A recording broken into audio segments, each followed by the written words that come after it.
Salam alaikum, bonjour. Et dans cette nouvelle vidéo que je vous fais maintenant, je vais aborder une nouvelle forme de business, une 18e forme de business, qui consiste à ouvrir et à mettre en place une salle de musculation. Allons-y. Dans une vidéo précédente, je vous ai parlé d'une forme de valeur qui consiste à utiliser et à mettre à disposition des individus ce qui s'appelle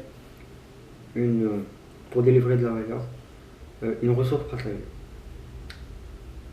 Donc créer un business en utilisant une ressource partagée comme des haltères ou divers équipements d'entretien de la santé et du corps est une forme intéressante, d'investissement. Pourquoi? En effet, dans notre monde, investir notre argent dans une salle de sport, de musculation ou de fitness constitue un business intéressant, tout simplement parce que il est essentiel de prendre conscience que de plus en plus de personnes cherchent à prendre soin d'elles-mêmes et prendre soin de leur corps. Si vous décidez d'avoir un business par exemple autour du bien-être, cela tombe bien parce que ce type de business explose, d'autant plus qu'il est possible d'associer à une salle de sport par exemple toute autre activité complémentaire de détente ou de bien-être telles que des jacuzzis, des hammams, des saunas et même un centre de massage. Comme tout business, dans le cadre d'une salle de sport, il sera possible, mais non obligatoire, d'établir un business plan afin de calculer la rentabilité potentielle de ce type de business.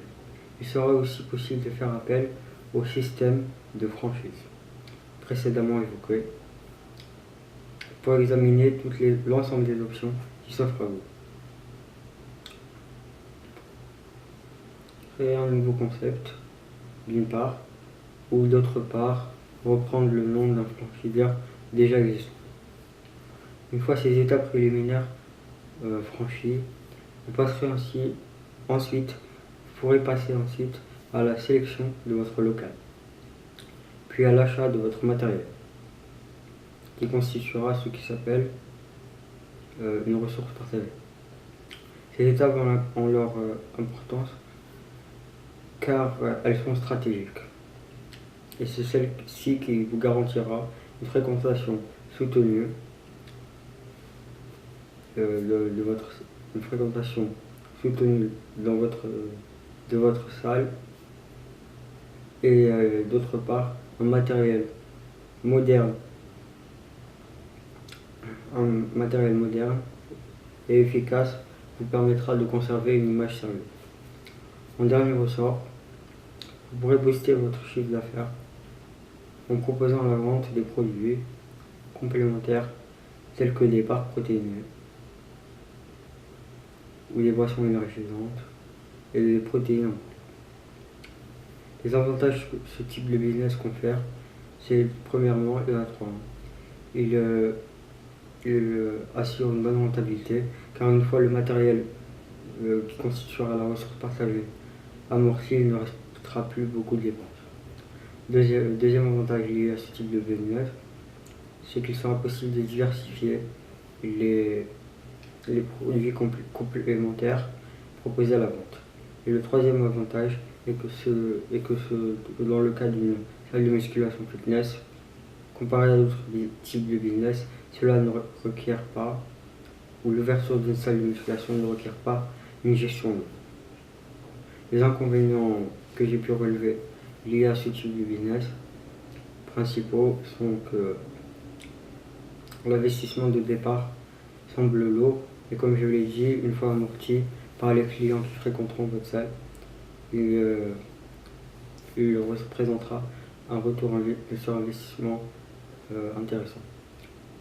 Dans ce type de marché, d'autre part, ultra concurrentiel, il est essentiel et primordial de pouvoir se démarquer de vos challengers, même si leur existence dépend surtout d'où est situé, ou plutôt de l'emplacement ou de l'emplacement de votre salle.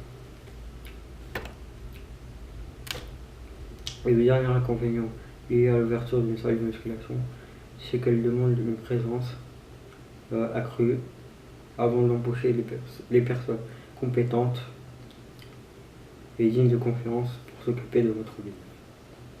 Je vous donne un supplément de liens pour vous être utile.